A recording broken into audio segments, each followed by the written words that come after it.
আমি মানুষ সৃষ্টি করলাম। মানুষ সৃষ্টির পদ্ধতি 3 কোয়ালিটির। কয় কোয়ালিটির বললাম? আরে কথা বলেন, কয় কোয়ালিটির বললাম? আরো জোরে বলেন। 3 কোয়ালিটির। 1 নম্বর কোয়ালিটি হচ্ছে বাপ মা ছাড়া জন্মগ্রহণ করা। 2 নম্বর হলো বাপ ছাড়া জন্ম নেওয়া। 3 নম্বর বাপ মা উভয় থেকে জন্ম নেওয়া। 1 নম্বর হলো আদম আলাইহিস সালাম। আদম আলাইহিস সালাম কোনো বাপ ছাড়াই কোনো মা ছাড়াই জন্ম নিলেন। তিনি জন্মগ্রহণ করলেন। জন্ম কারোর পেট থেকে গ্রহণ করেননি, আল্লাহ জন্ম দিলেন, আল্লাহ তাকে সৃষ্টি করলেন। 2 নম্বর পয়েন্ট হলো বাপ ছাড়াই হযরত ঈসা আলাইহিস সালাম আল্লাহর কুদরতে তৈরি হলেন। আর গোটা পৃথিবীর সব মানুষ আল্লাহ পাক রব্বুল আলামিন তাদেরকে মার বাপের ঔরসে তাদের পৃথিবীতে নিয়ে এসেছেন। জোরে বলুন সুবহানাল্লাহ। ঠিক মানুষ যখন পেটের ভিতরে থাকে, পেটের ভিতরে থাকা অবস্থায় 3টি কোয়ালিটি হয়। ওয়ালাকাদ খালাকনাল ইনসানা মিন সুলালাতিন মিন তিন সুম্মা জাআলনাহু নুতফাতান ফি করারিম মাকিন। আল্লাহ বলেন ওয়ালাকাদ খালাকনাল ইনসান, আমি অবশ্যই অফকোর্স মাস্ট বি সৃষ্টি করেছি, অবশ্যই সৃষ্টি করেছি। ওয়ালাকাদ খালাকনাল ইনসানা মিন সুলালাতিন মিন তিন, আমি স্বচ্ছ মাটি থেকে, খনখনে মাটি থেকে সৃষ্টি করলাম। এঁটেল মাটিকে বলা হয় হামাইম মাসনুন। কি বলে? হামাইম মাসনুন। ওর উপরে আল্লাহ 40 বছর পানি ফেলার পরে তারপরে ওই পানি মিশে ওই এঁটেল মাটিটাকে আল্লাহ স্বচ্ছ মাটিতে পরিণত করেছেন। জোরে বলুন সুবহানাল্লাহ। আল্লাহ বলছে ওয়ালাকাদ খালাকনাল ইনসানা মিন সুলালাতিন মিন তিন, আমি তাকে স্বচ্ছ খনখনে মাটি থেকে সৃষ্টি করলাম। তারপরে বলছেন ওয়ালাকাদ খালাকনাল ইনসানা মিন সুলালাতিন মিন তিন সুম্মা জাআলনাহু নুতফাতান ফি করারিম মাকিন। তারপরে কি হলো? মায়ের এবং বাপের স্পারমেটোজোন আর মায়ের ওভাম দুটি পানি মিশ্রিত হয়ে মায়ের ইন্টেনসিভ কেয়ার ইউনিটের মধ্যে প্রবেশ করলো। কি এটা? পানি। সুম্মা জাআলনাহু নুতফাতান, আমি সেটাকে নুতফায় পরিণত করেছি। ফি করারিম মাকিন, ইন্টেনসিভ কেয়ার ইউনিটের মধ্যে একটা সুন্দর একটা প্রকোষ্ঠের মধ্যে, যেখানে কোনো জার্ম প্রবেশ করতে পারে না। সুম্মা খালাকনান নুতফাতা আলাকাতান, তারপরে 40 দিন পরে মায়ের ভিতরে ওই পানিটাকে আমি রক্তপিণ্ডে পরিণত করেছি। সুম্মা জাআলনাহু নুতফাতান, আমি সেটাকে নুতফা ছিল, নুতফার পরে আলাকাতান রক্তপিণ্ডে পরিণত করেছি। ওয়ালাকাদ খালাকনাল ইনসানা মিন সুলালাতিন মিন তিন সুম্মা জাআলনাহু নুতফাতান ফি করারিম মাকিন ثم خلقنا النطفة علقة فخلقنا العلقة مضغة। আল্লাহ বলছেন আমি সেই পানিটাকে আবার 40 দিন পরে সেটা রক্তপিণ্ডে পরিণত করি, আবার 40 দিন পরে মাংসপিণ্ডে পরিণত করি, মাংসপিণ্ডের পরে একটা স্ট্রাকচার তৈরি করি, একটা স্ট্রাকচার তৈরি করার পরে ফাকাসাউনাল ইযামা লাহমা, আমি আল্লাহ রাব্বুল আমিন আবার ওই বডিটাকে একটা সুন্দর চামড়া দিয়ে প্যাকিং করে ইমরান আনোয়ার হিসাবে পৃথিবীতে পাঠিয়ে দিই। জোরে বলুন সুবহানাল্লাহ। খালাকাল ইনসান, আমি মানুষ সৃষ্টি করেছি। কি করেছি? আমি মানুষ সৃষ্টি করেছি।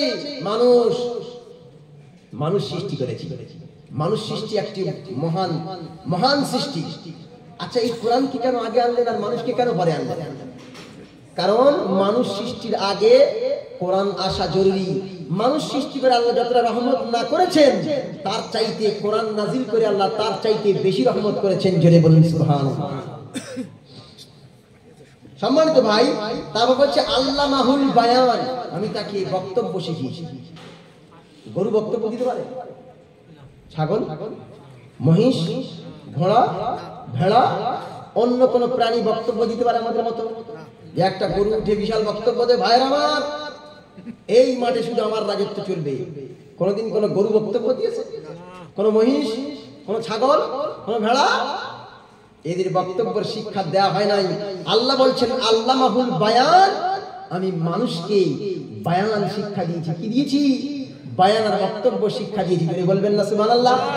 পৃথিবীর কোন সৃষ্টির এমন গুণ নাই যে তারা বায়ান করতে পারে।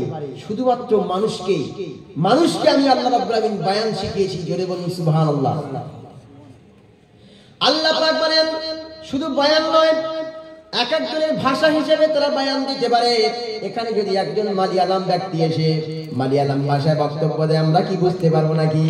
যদি তেলেগু ভাষায় দেয়, মারাঠি ভাষায় দেয়, গুজরাটি ভাষায় দেয়, আরবি ভাষায় দেয়, উর্দু ভাষায় দেয়, হিন্দি ভাষায় দেয়, ইংরেজি ভাষায় দেয়, স্প্যানিশ ভাষায় দেয়, আর অন্য কোন পৃথিবীর ৪,৫০০ ভাষার মধ্যে অন্য কোন বাংলা বাদ দিয়ে যদি অন্য কোন ভাষায় বক্তব্য দেয়, আমরা সেটাকে বুঝতে পারি না। আল্লাহ বলছেন আমি পৃথিবীর বৈচিত্র্যের মধ্যে সেরা বৈচিত্র্য হলো মানুষের বিভিন্ন জবান সৃষ্টি করেছি, ভাষা সৃষ্টি করেছি, আর এই ভাষায় প্রত্যেকটি ভাষায় প্রত্যেককে আমি বায়ানের বর্ণনা শিখিয়েছি, বায়ানের বক্তব্য বায়ান শিখিয়েছি। পৃথিবীতে সেরা সৃষ্টিকে মানুষ, পৃথিবীর সেরা সৃষ্টিকে মানুষ। তা মানুষের যদি বায়ানের বক্তব্যের জ্ঞান যদি না দিই, তাহলে সেরা হলো কি করে? এক সময় গবেষণা হয়েছিল শিম্পাঞ্জিকে নিয়ে। বন মানুষ, গরিলা, ওরাংওটাং, জানেন না? দেখতে মানুষের মতো, হাত পা যে সব আছে, মুখটা কালো মতো, তাই না? হনুমান, বানর, শিম্পাঞ্জি, গরিলা, ঠিক এই সিস্টেমে বলছে মানুষ যদি বায়ান পারে, বক্তব্য পারে, দেখি একটা ওই গরিলাকে নিয়ে চেক করা যায় এ একটা বিমান চালাতে পারে কিনা, এর সেই ক্যাপাবিলিটি কোয়ালিটি আছে কিনা। দেখা গেল যে পরীক্ষা নিরীক্ষা করার পরে দেখা গেল এর ভিতরে সেই কোয়ালিটি নাই। যে কোয়ালিটি মানুষের মধ্যে আছে সেই কোয়ালিটি অন্য কারোর ভিতরে নাই, শুধুমাত্র মানুষের মধ্যেই আছে। জোরে বলবেন না সুবহানাল্লাহ। আরো জোরে বললেন না? আমার বক্তব্য মনে হয় বুঝতে পারছেন না? সম্মানিত ভাই আমার,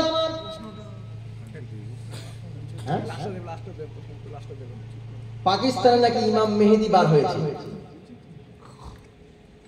ইমাম মেহেদী নাকি পাকিস্তানে এসেছে। হাদিস কোরআনের মধ্যে কোথাও আছে যে ইমাম মেহেদী পাকিস্তানে আসবে? আসলে গোটা বিশ্বে কিছু ভণ্ডামি চলছে। কখনো বাংলাদেশে নাকি ঈসা আলাইহিস সালামের আগমন ঘটেছে, কখনো নাকি আবার মেহেদী আলাইহিস সালাম বাংলাদেশে এসেছেন। আবার পাকিস্তানে একজন নেড়া, তাই তো, পাকিস্তানে একজন নেড়া, সে বলে আমি ইমাম মাহাদি হয়ে এসেছি। তার দাড়িও নেই, তার টুপিও নেই, তার বেশভূষা নেই, তার মাথায় চুলও নেই, এমন একজন ব্যক্তি ইমাম মেহেদী সেজে বসে আছে। এটা আজব ব্যাপার। ইমাম মেহেদী এখন থেকে সব বিভিন্ন সোশ্যাল মিডিয়াতে ভাইরাল করছে যে দেখুন ইমাম মেহেদী এসেছে। ইমাম মেহেদী আসার জায়গা পায়নি, পাকিস্তানে এসেছে। আর সেগুলো মিডিয়ার মাধ্যমে ছড়াচ্ছে। আরে মিডিয়ায় যদি একটা তিল বার হয়, তিল দেওয়া হয়, ওটাকে তাল করে দেয়। মিডিয়া তিল দিলে তাল করে। ইমাম মেহেদী এসেছে, শুধু লিখে দিল মিডিয়াতে ইমাম মেহেদী এসেছে। ওই এখন ভাইরাল করতে করতে মাথা খারাপ। মিডিয়া খুব ভালো, খুব খারাপ। তিলকে তাল করে, আবার তালকে উধাও করে। আগে সবাই খুঁজে খুঁজে বার করত কি, মিথ্যাকে খুঁজে বের করতে, মিথ্যা। এখন সত্যকে লাইট দিয়ে খুঁজে বের করতে হয়। কি দিয়ে? লাইট দিয়ে খুঁজে বের করতে হয় যে সত্য কোথায় আছে, খুঁজে বেড়া। তাহলে ইমাম মেহেদী আসার জায়গা পেল না, পাকিস্তানে এলো। এসব ভণ্ডামি, এসব বাটপাড়ি, জোচ্চুরিয়া, 2 নম্বরই। হাদিস কোরআন খুললে ওইভাবে কোনো তথ্য পাওয়া যায় না যে ইমাম মেহেদী পাকিস্তানের নেড়া অবস্থায় আর দাড়ি ছাড়া অবস্থায় আসবেন। এরকম কোনো তথ্য পাওয়া যায়নি। যদি কোনোদিন পাওয়া যায়, আমার এলেমে যদি আসে কোনোদিন, সেদিন আমি বলবো। এরপর আল্লাহ পাক রব্বুল আলামিন বলেন আশ-শামসু ওয়াল কমারু বিহুসবান। আশ-শামসু মানে হলো সূর্য, ওয়াল কমারু মানে হলো চন্দ্র, বিহুসবান এর দুটি তাফসীর করা হয়েছে। 1 নম্বর তাফসীর হলো আল্লাহ পাক রব্বুল আলামিন বলেন আশ-শামসু ওয়াল কমারু বিহুসবান, তার মানে হলো সূর্য এবং চন্দ্র দুজনে হিসাবের ব্যাপারে এদেরকে নির্ণয় করা হয়, হিসাবের ব্যাপারে নির্ণয় করা হয়। আমাদের মানে সোলার সিস্টেম অনুযায়ী আমাদের কত দিনে এক বছর হয় বলেন? সূর্য অনুযায়ী 365 দিন, 4 বছর পরে লিপ ইয়ার হলে 366 দিন। কদিন? 366 দিন। আবার চন্দ্রমাস যদি হিসাব করি, চন্দ্রমাস হিসাব করলে 354 দিন, আবার 55 দিন।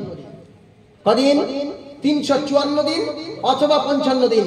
আল্লাহ বলছেন আমি সূর্য আর চন্দ্রকে একটাকে ক্যালেন্ডার আর একটাকে সময় নির্ধারণের জন্য সৃষ্টি করেছি। জোরে বলুন সুবহানাল্লাহ। শুধু তাই নয়, 2 নম্বর কথা হলো, 2 নম্বর তাফসীরটা হলো আল্লাহ পাক বলেন আশ-শামসু ওয়াল কমারু বিহুসবান, আমি চন্দ্র এবং সূর্যকে কি করেছি? তাদের নিয়ম অনুযায়ী চলার জন্য সৃষ্টি করেছি। দিনের বেলা কি উঠবে? সূর্য উঠবে। রাতের বেলা চাঁদ উঠবে। রাতের বেলা চাঁদ উঠবে, দিনের বেলা সূর্য উঠবে। সূর্য রাতের মধ্যে রাতে উঠবে না, আবার চন্দ্র দিনের মধ্যে উঠবে না।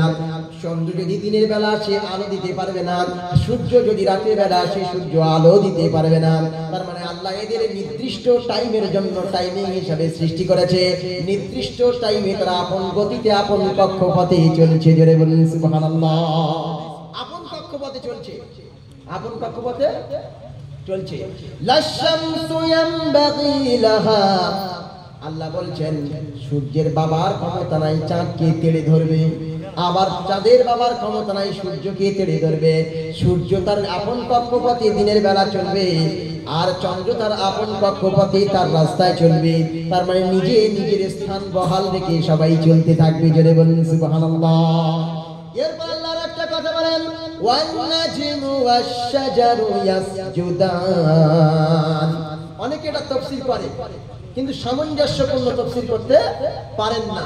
এখানে সঠিক অর্থ করতে গেলে অনেকেই বলে যে আন-নাজমু ওয়াশ-শাজারু, আন-নাজমু মানে নক্ষত্র, আর শাজারু মানে গাছ। তাহলে কোথায় চন্দ্র, এই কোথায় নক্ষত্র, আর কোথায় গাছ? দুটো কি এখন? সাধারণ অর্থে নাজমুল মানে হচ্ছে নক্ষত্র, ঠিক আছে। সাধারণ মানে গাছ, ঠিক আছে, এটা মেনে নিলাম। কিন্তু অন্য তত্ত্বের মধ্যে এসেছে আন-নাজমু মানে হচ্ছে খেজুর গাছ। কি বললাম? নাজমুল মানে খেজুর গাছ।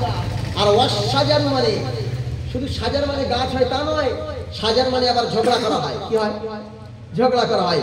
একটা গাছের পাতা আর একটা গাছের উপরে থাকে না, পাতার উপরে থাকে না, এরা ঝগড়া করতে থাকে।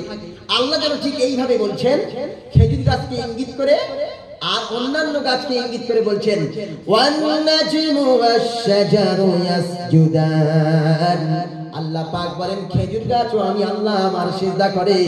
আর পৃথিবীর সকল কোয়ালিটির গাছ কোথায়? আপনি কিনা শিরিষ গাছ বলুন, আম গাছ বলুন, জাম গাছ বলুন, কাঁঠাল বলুন, পৃথিবীতে যত গাছ আছে সকল গাছ আমি আল্লাহ আমার সিজদায় লুটিয়ে পড়ে। জোরে বলুন সুবহানাল্লাহ।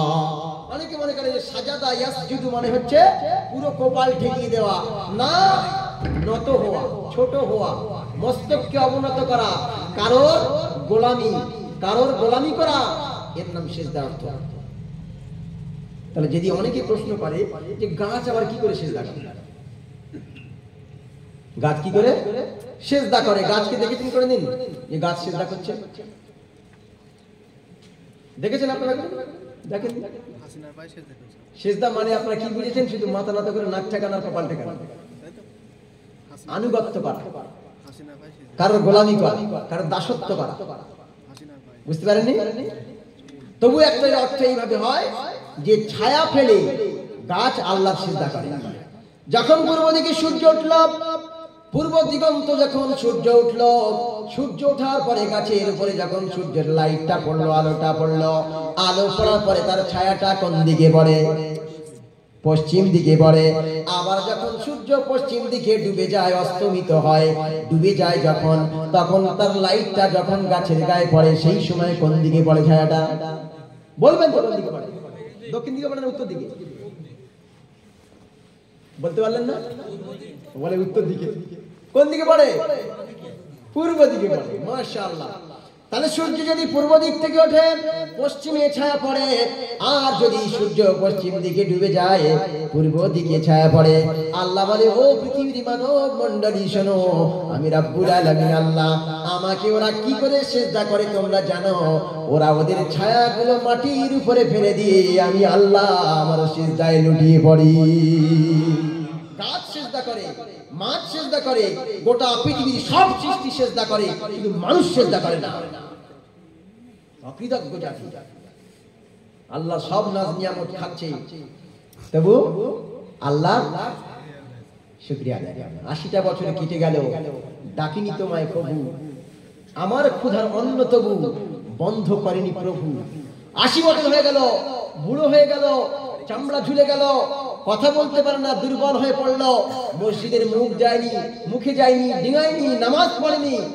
কবি এইভাবে বলছেন, 80টা বছরে কেটে গেল তবু ডাকিনি তোমায় প্রভু। মানে 80 বছর পার হয়ে গেছে, কোনদিন ডাকিনি আল্লাহ।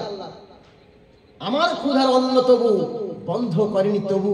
তার মানে আমার 80 বছর আমি নফরমানি করেছি, 2 নম্বরই করেছি, জটচুরি করেছি, বাটপারি করেছি, সব করেছি, সকল অপকর্ম করেছি, কিন্তু আল্লাহ কি আমার খাদ্য, পানীয়, বস্ত্র, অক্সিজেন বন্ধ করেছেন? তার নাম তো রহমান। জোরে বলবেন না সুবহানাল্লাহ? আরো জোরে বলেন।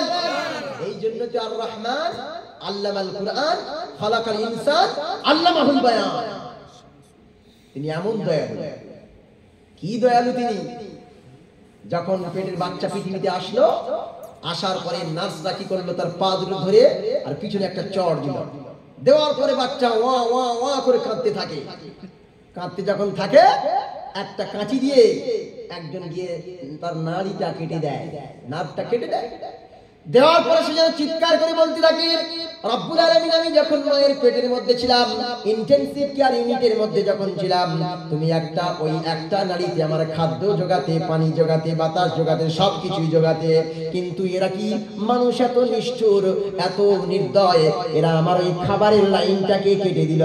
আল্লাহ এমন রহমান, এমন দয়ালু, মহান সত্তা তিনি।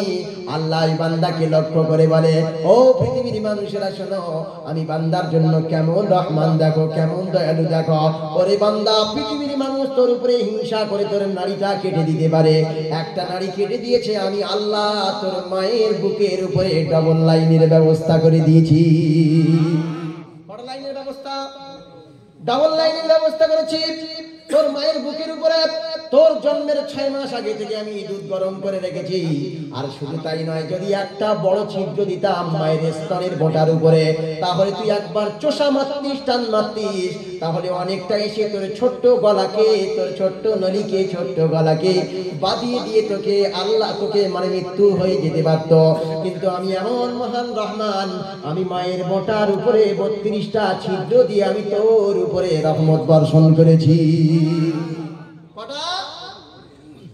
প্রতি বাড়িতে দেখেন না, আমি আজকে যাদের বাড়ি ওযু করলাম, দেখলাম উপরে একটা শাওয়ার রয়েছে, শাওয়ার বলে, ফোয়ারা, যেটা গোসল করে, ওটা কটা ছিদ্র থাকে রে ভাই? কটা আছে নাকি? কটা ছিদ্র থাকে শাওয়ারের উপরে? 50, 60টা, 70টা, 100টা ছিদ্র থাকে।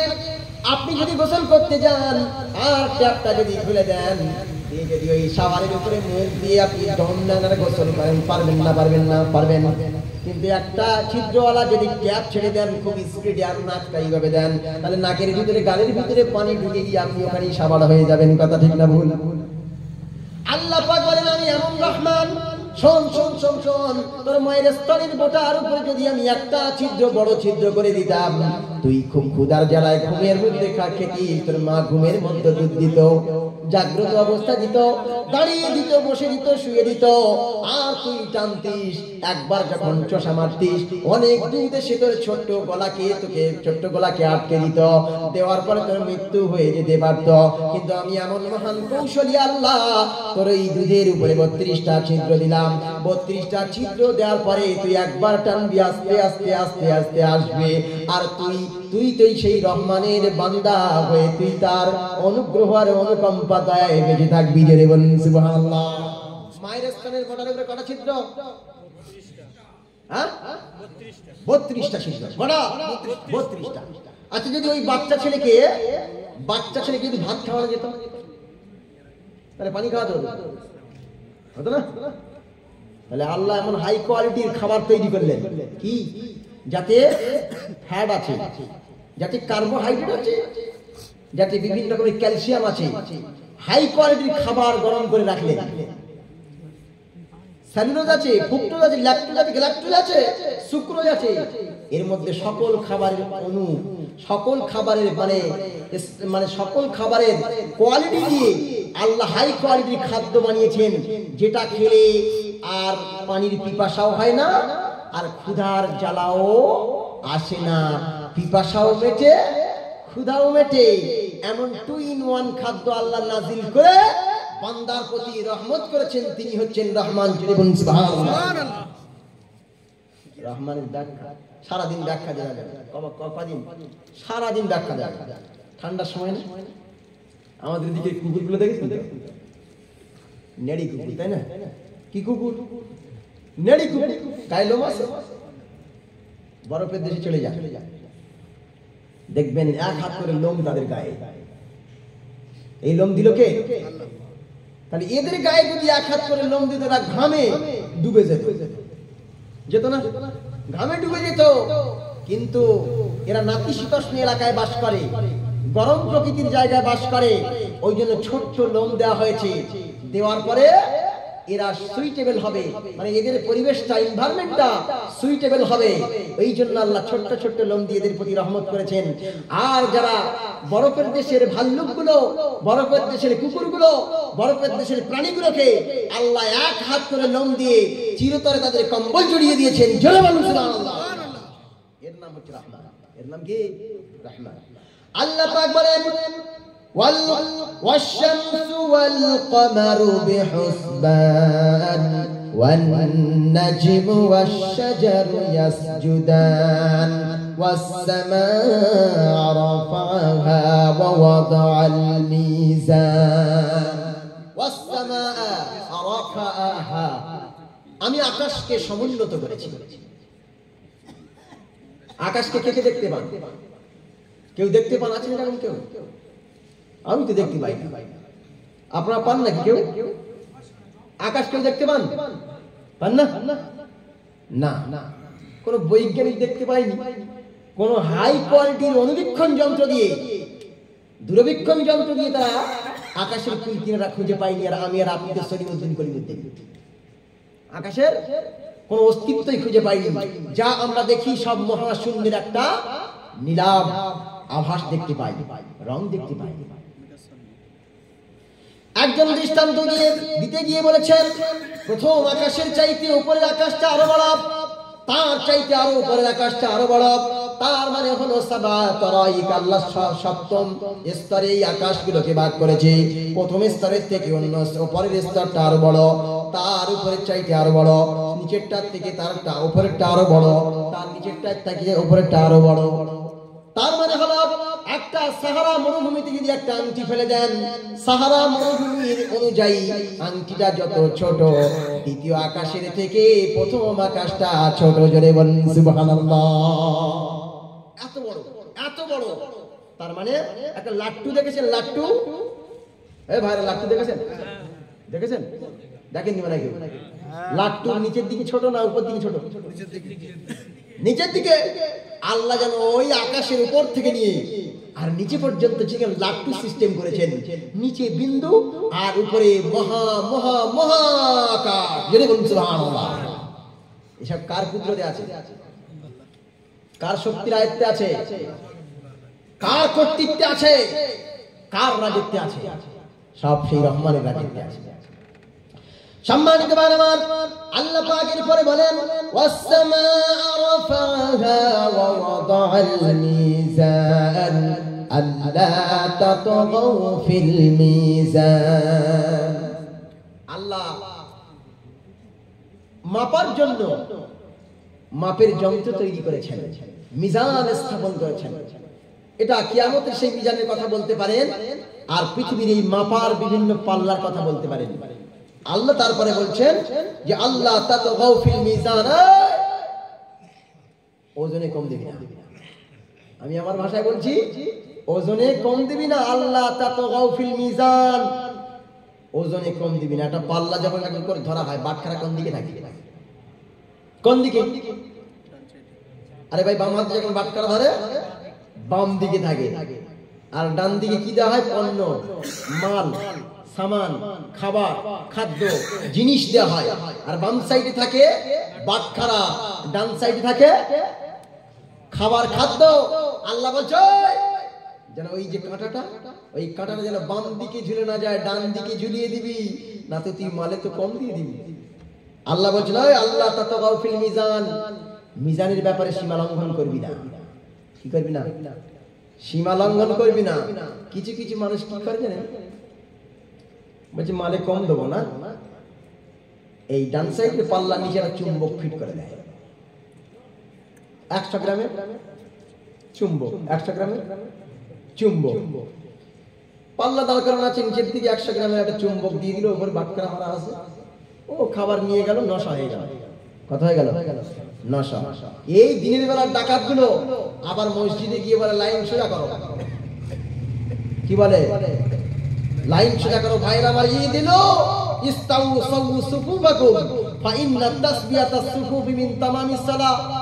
এই দিনের বেলার ডাকাত, রাতের বেলা ডাকাত, আল ঠেলা ডাকাত, মালি ভেজাল দেওয়া ডাকাত গুলো গিয়ে মসজিদে গিয়ে কি বলে? ভাইরা লাইন সোজা করো, না তো আল্লাহ অন্তর বাঁকিয়ে দেবে। লাইন সোজা করো।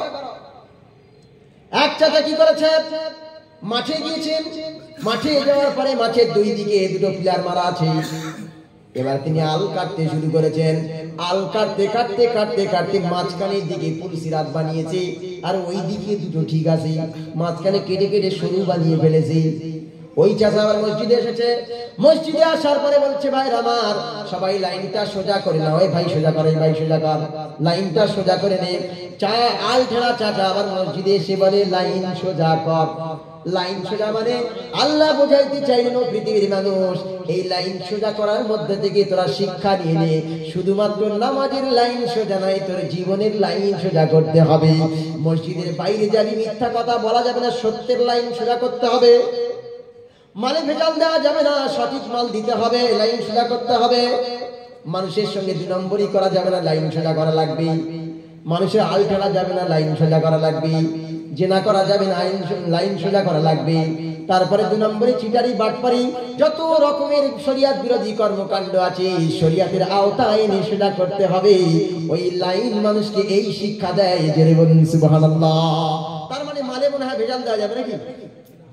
মালে কম দেওয়া যাবে, টক দেওয়া যাবে, ইটের গুঁড়ো নিয়ে হলুদের ভেতরে ঢুকে দেওয়া যাবে। কি করে? ইটের গুঁড়ো নিয়ে হলুদের মধ্যে ঢোকায়, সাবু নিয়ে অন্যান্য দামি জিনিসের মধ্যে ঢুকিয়ে দেয়। সাবু খেলে তার কোনো সাইড এফেক্ট হবে? ইটের গুঁড়ো খেলে সাইড এফেক্ট হবে।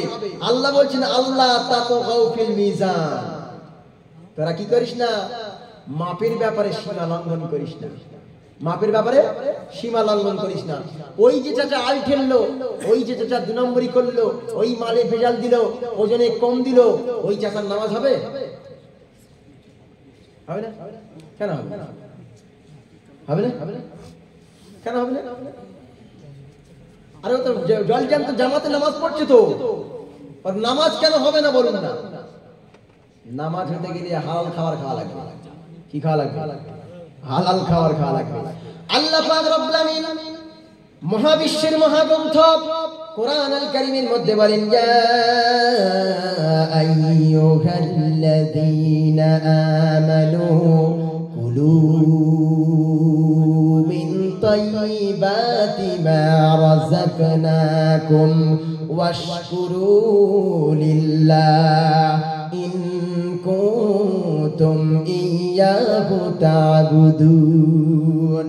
আল্লাহ পাক বলেন, ইয়া আইয়ুহাল্লাযীনা আমানু, ওহে যারা আল্লাহর প্রতি বিশ্বাস স্থাপন করেছো, রাসূলের প্রতি বিশ্বাস স্থাপন করেছো, ইসলামকে সঠিক দ্বীন এবং ধর্ম হিসাবে মেনে নিয়েছো, ইয়া আইয়ুহাল্লাযীনা আমানু কুলু মিন তাইয়্যিবাতি মা রাযাকনাকুম, আমি তোমাদের যে সমস্ত হালাল খাদ্য দিয়েছি এই হালাল খাদ্য খাও। এরপর শুধু হালাল খাদ্য খেলে হবে না, ওয়াশকুরু লিল্লাহ, আল্লাহর একটু শুকরিয়া আদায় করো। ঠান্ডার সময় অনেক পিঠে করেছে, অনেক গরুর গোশত কষিয়েছে, জন্মের খাওয়া খেলো, কিন্তু যিনি খাদ্য দান করেছেন তার একবার প্রশংসা করলো না, আলহামদুলিল্লাহ বললো না, সুবহানাল্লাহ বললো না, মাশাআল্লাহ বললো না, একবার আল্লাহর প্রশংসা করলো না। আল্লাহ বলছেন খাবি খা, আমার নিয়ামত অফুরন্ত নিয়ামত খেয়ে যা, কিন্তু একবার শুধু আমার নামের প্রশংসাটা করে যা। ওয়াশকুরু লিল্লাহ, আল্লাহর শুকরিয়া আদায় করো। আল্লাহ বলেন লা ইন শাকারতুম লা আযীদান্নাকুম ওয়া লা ইন কাফারতুম ইন্না আযাবী লাশাদীদ। লা ইন শাকারতুম, যদি আমি আল্লাহ আমার নিয়ামত ভক্ষণ করার পরে, খাওয়ার পরে, সেই নিয়ামত যদি তুমি সেই নিয়ামতের যদি হাবুডুবু খাও, হাবুডুবু খাওয়ার পরে যদি একবার আলহামদুলিল্লাহ বলো, আলহামদুলিল্লাহ বলো, তাহলে শুকরিয়া আদায় হলো। আর যদি আমার প্রশংসা না করিস, ইন্না আযাবী লাশাদীদ, তাহলে আমার শাস্তি আর আযাব হলো বড় কঠিন। বেটা যদি সামলাতে পারিস তাহলে আর শুকরিয়া করতে হবে না, সামলাতে পারলে আর শুকরিয়া করতে হবে না। পৃথিবীর কোন বৈজ্ঞানিক, কোন দার্শনিক, কোন ইঞ্জিনিয়ার একটা চাল তৈরি করার ক্ষমতা রাখে? আরে বলবেন তো কথা, চাল তৈরি করার ক্ষমতা রাখে? কিছুদিন আগে শুনেছিলাম প্লাস্টিকের নাই চাল উঠে, চাল তৈরি করার ক্ষমতা রাখে? একটা ডাল তৈরি করার ক্ষমতা রাখে? পৃথিবীর সব বৈজ্ঞানিক মিলে একটা ডিম তৈরি করে দেখা, সব কার? সব যদি আল্লাহর হয়, প্রশংসা হবে কার? খাওয়ার সময় প্রশংসা হবে কার? নামাজে প্রশংসা হবে, রোজার সময় প্রশংসা হবে, হাঁটার সময় প্রশংসা হবে, চলার সময় প্রশংসা হবে, আল ঠেলার সময় কার প্রশংসা হবে? হবে না? আল ঠেলার সময় তো প্রশংসা করা থাকে, আল্লাহ আলহামদুলিল্লাহ বলে একটা কথা ওর ঘাড়ের উপর চাপিয়ে দিলাম, যাবে না? এইবার আল্লাহ পাক বলেন ইন কুনতুম ইয়াহু তা'বুদুন, ইন মানে যদি, কুনতুম মানে তোমরা, ইয়াহু মানে তাকেই, আল্লাহকে যদি তা'বুদুন ইবাদত করতে চাও, ইন কুনতুম ইয়াহু তা'বুদুন, যদি আল্লাহর ইবাদত করতে চাও তাহলে হালাল খাদ্য খাও। তার যদি ইবাদত করতে চাও হালাল খাদ্য খাও। হালাল খাদ্য যদি নাই খাও তাহলে তোমার ইবাদত মাটি মারা যাবে, আর তুমি কিয়ামতের দিনে হাই হাই কোম্পানির ম্যানেজার হয়ে যাবে। কি কোম্পানির ম্যানেজার হবে? হাই হাই কোম্পানির ম্যানেজার। হাই আফসোস, কি করলাম গো, হারাম খাদ্য খেয়ে 5 ওয়াক্ত নামাজ পড়লাম গো, সব তো চটে উঠে গেল। এক চাচা কি করে? এক চাচা মসজিদে শুধু জিকির করে, নামাজ পড়ে। কি করে? জিকির করে আর নামাজ পড়ে, আর আল্লাহ বিল্লাহ করে, তাসবিহ পড়ে, তাহলিল করে, জিকির আজকার সবকিছু করে। একজন জিজ্ঞাসা করছে, ভাই রে তুমি তো সারাদিন এখানে বসে থাকো, খাটাখাটি করো না, ইনকাম পত্র করো না? তা বলছেন না, আমি একটা কাজ করে রেখেছি। কি কাজ করেছো? আরে ভাই আমার 3 বিঘা জমি ছিল, 3 বিঘা জমিকে আমি 45 লক্ষ টাকা দিয়ে বিক্রি করেছি। 45 লক্ষ টাকা বিক্রি করে ওই টাকাটা আমি ইনভেস্ট করে রেখেছি ব্যাংকে। ব্যাংকে ইনভেস্ট করার পরে ওই টাকা যখন মাস চলে যায়, প্রতি মাসে আমার একটা ছানার বাচ্চা ওঠে।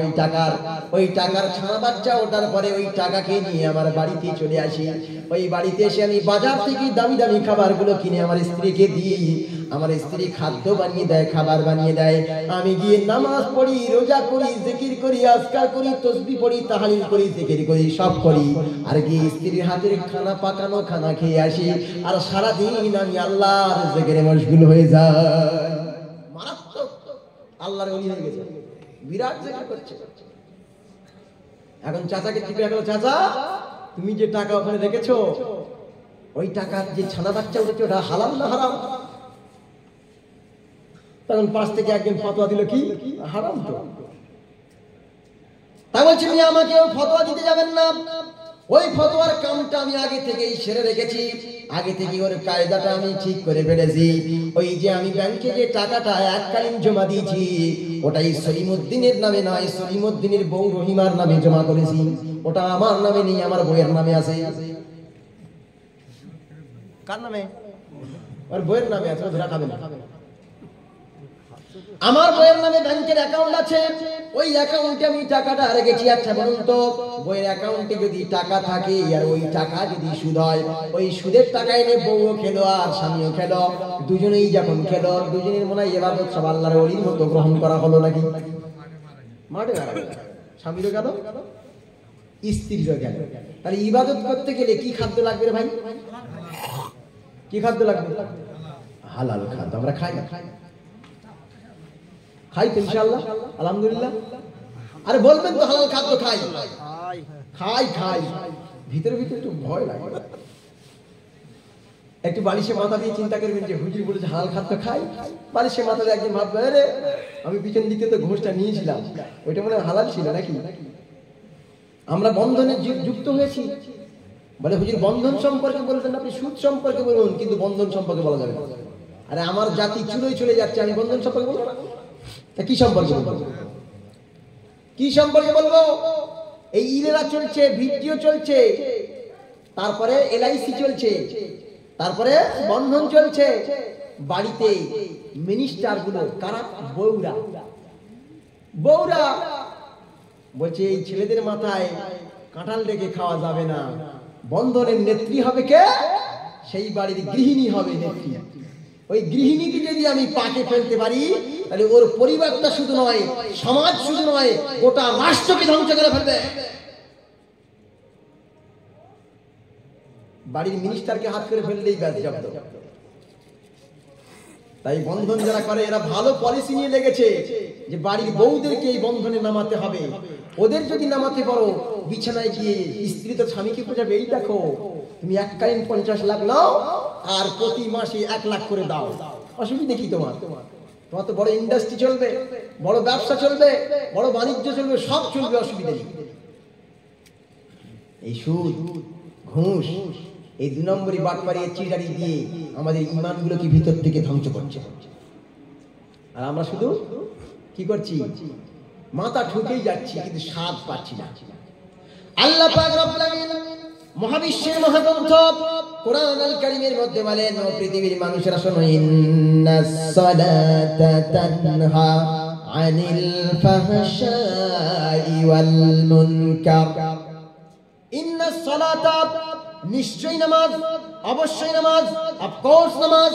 আল্লাহ এখানে ইন্না দিয়ে বলছেন, হাসরে নিয়ে বলছেন ইন্নাস সালাতা, নিশ্চয়ই নামাজ, তানহা, দূরে সরিয়ে দেয়, আনিল ফাহশাই ওয়াল মুনকার, ইসলাম বিরোধী আর শরিয়ত বিরোধী গর্হিত কাজ থেকে মানুষকে দূরে সরিয়ে দেয় নামাজ। কাকে সরিয়ে দেয়? মানুষকে সরিয়ে দেয়। এখন নামাজে আপনি দাঁড়াবেন, পিছনে তো 50, 60, 70, 80, 100, 200, 300 জন নামাজ পড়ছে, পরিবর্তন আছে? নামাজটা পড়বে, চুট এনে বাইরে গিয়ে মিথ্যে কথা বলবে। নামাজটা পড়বে, বার হয়ে গিয়ে মাত্র একদম কি করবে? চা দোকানে বসে গীবত করা শুরু করবে। আমি তো ইমাম সাহেব এই 4 বছর, কবছর ইমামতির যোগ্যতা আমার নেই। এই যতটুকু যোগ্যতা অর্জন করি তার ভিতর দিয়ে বলছি, আল্লাহ বলছেন ইন্নাস সালাতা তানহা আনিল ফাহশাই ওয়াল মুনকার, নিশ্চয়ই নামাজ মানুষকে খারাপ কাজ থেকে দূরে সরিয়ে রাখে। কিন্তু নামাজও পড়ছে, সে জিনাও করছে, নামাজও পড়ছে, 2 নম্বরিও করছে, নামাজও পড়ছে, ঘুষ খাচ্ছে, নামাজও পড়ছে, সুদ খাচ্ছে, নামাজও পড়ছে, দৌড় ঠেলছে, নামাজও পড়ছে, আল ঠেলছে, নামাজও পড়ছে, ওজনে কম দিচ্ছে, নামাজও পড়ছে, মালে ভেজাল দিচ্ছে। ওই নামাজ তাকে পরিবর্তন করতে পেরেছে? আমার যদি এই হাজির মালটা ময়লা হয়ে যায়, এই হাজির মালটা যদি ময়লা হয়ে যায়, কি দিয়ে ধুইতে হবে ভাই? সাবান দিয়ে, সার্ফ দিয়ে, সোডা দিয়ে, বা এরকম কোনো জিনিস দিয়ে এটাকে ধুয়ে পরিষ্কার করতে হবে, তাই না? তাহলে সাবান দিয়ে, সোডা দিয়ে, সার্ফ দিয়ে কাপড়, জামা এগুলো পরিষ্কার করা সম্ভব। কিন্তু সাবান, সার্ফ, সোডা দিয়ে কয়লাকে পরিষ্কার করতে পারবেন? সারা দিন টাইম দিলাম আমি, 500 টাকা রোজ দেবো, 500 টাকা রোজ দেবো, আর 5 প্যাকেট সানলাইট, সুপার সানলাইট কিনে দেবো। নে বেটা ঘষ, তারের ব্রাশ দেবো, কই ঘষে তুলে দেখি কয়লা কি সোজা কর, দেখি পরিষ্কার কর। সম্মানিত ভাই আমার, আমি আপনাকে বোঝাইতে চাইছি এইভাবে, ও পৃথিবীর মানব মণ্ডলী শোনো, আল্লাহ রাব্বুল আলামিন কথা ঠিকই বলেছেন। আল্লাহ বলছেন ইন্নাস সালাতা তানহা আনিল ফাহশাই ওয়াল মুনকার, নিশ্চয়ই নামাজ মানুষকে খারাপ কাজ থেকে, বরহিত কাজ থেকে, ইসলাম বিরোধী কর্মকাণ্ড থেকে, শরিয়াত বিরোধী কর্মকাণ্ড থেকে, প্রকৃতপক্ষে যে নামাজ পড়ে ওই নামাজিকে পরিবর্তন বানাতে পারে। কিন্তু প্রকৃত নামাজি যে হতে পারে নাই, যে তার ভিতরে কি হারাম ঢুকে গিয়েছে, কয়লা ঢুকে গিয়েছে, শয়তানি ঢুকে গিয়েছে, ঘুষ ঢুকে গিয়েছে, সুদ ঢুকে গিয়েছে, তার রক্তের মধ্যে হারাম প্রবাহিত হয়ে গিয়েছে। তার মানে হলো সাফ সাবান দিয়ে আপনি জামা কাপড় পরিষ্কার করলে জামা কাপড় পরিষ্কার হবে, কিন্তু যাদের ভিতরে হারাম ঢুকে গিয়েছে এদের কয়লা দিলেও, আপনার কিনা সাফ সাবান দিলেও ওই কয়লার ময়লা ধোয়া সম্ভব নয়। কি নয়? সম্ভব নয়। আপনি পরিবর্তন করতে পারবেন না। নামাজ তো আমরা পড়ি, মানে হুজুর নামাজে মন বসে না, তাহলে প্রথম হালাল খাদ্য খাও, তারপর দেখো মন বসে কিনা। দ্বিতীয় নম্বর হলো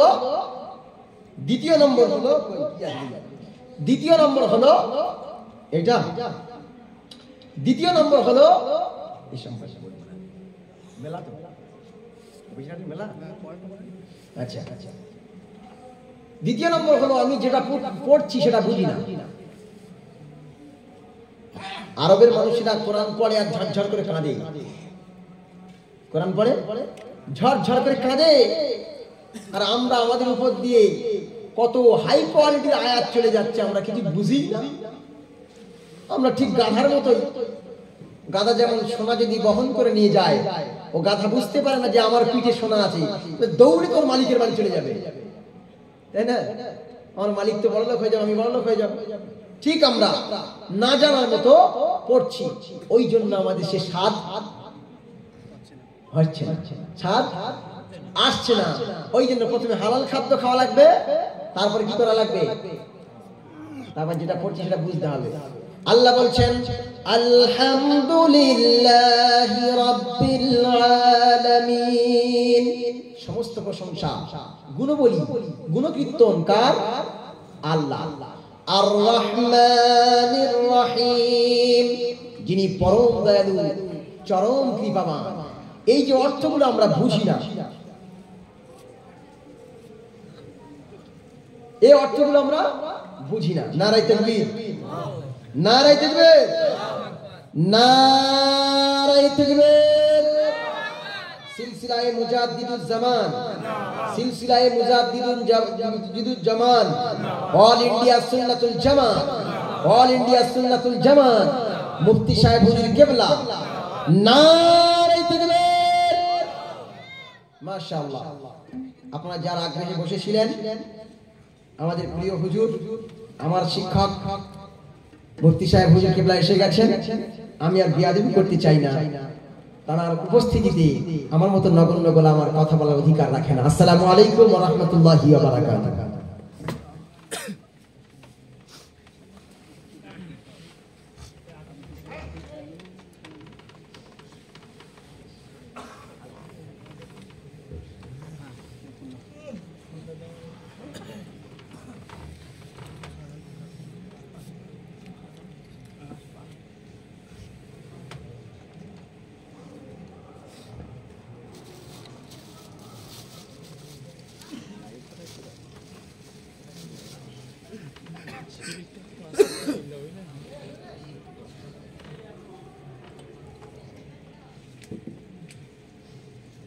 Thank you.